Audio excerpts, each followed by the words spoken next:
Qurtuluş müharibəsində Azərbaycan Türkiyəyə nə qədər yardım etmişdir? 6 dövlətə qarşı başladılan bu mübarizə Türkiyənin torpaqlarını yenidən şəkilləndirməsi, həmçinin də bir varoluş müharibəsidir. Çünki Qurtuluş müharibəsi olmasaydı, Türkiyə bu gün xəritədəki ərazidən ibarət olacaqdı. Bəs Azərbaycanlılar qardaşlarına bu müharibədə nə qədər yardım etdilər? Azərbaycanın birinci növbədə ən önəmli yardımı qızıl yardım olmuşdur. Təxminən 400-500 kiloqram qızıl Türkiyəyə qarşılıqsız verilmişdir.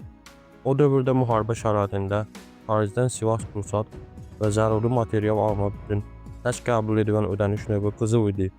Bəs 400 kiloqram qızılın bugünkü və tarixi dəyəri nə idi? Bugün 400 kiloqram qızılın birja dəyəri 30 milyon dollardır. Tarixi 100 illik inflyasiya və alıcılıq qabiliyyəti nəzərə alındıqda, bugünkü pulla bu 100-130 milyon dollarlıq yardım demək idi. İkinci ən önəmli yardım isə yanacaq yardımı idi. 1000 ton yanacağın bugünkü birja dəyəri 1 milyon dollardır. Tarixi inflyasiya ilə hesablandıqda, bu 20-25 milyon dollarlıq yanacaq yardımı idi. Strateji dəyərə gəldikdə isə, yanacaq yardımı olmadan artilleriya alaylarını cəbhələr arasında yerini dəyişdirmək, yaralıları təxliyə etmək və ərzaq daşımaq qeyri-mümkün olardı. Bir söz və yanacağı olmayan ordu yüklücə olurdu.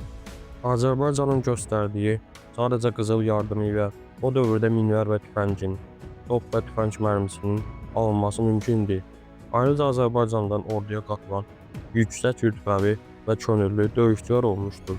Bundan başqa geyim, ərzaq və digər bir çox şeylər göndərilmişdir. Bu yardımlar göndərilən dövrdə isə Azərbaycan Sovetin tərkibində idi və öz daxili sıxıntıları da yetərincə böyük idi. Bundan başqa 1-ci Dünya müharibəsində Osmanlıya birlikdə Rusiyaya qarşı döyüşən Azərbaycanlıların sayları da tarixi mənbələrdə belə keçir.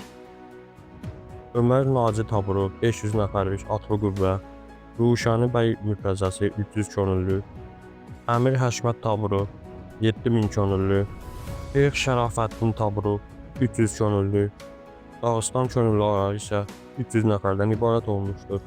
Bundan başqa Kamil Paşa alayı, Əmraslan xan Xoyski taburu, Bahadur Hüseynzadə alayı, İbrahim Cahangirzadə alayı və bir çox Azərbaycanlı da Qafqaz cəbhəsində mübarizə aparmışdır.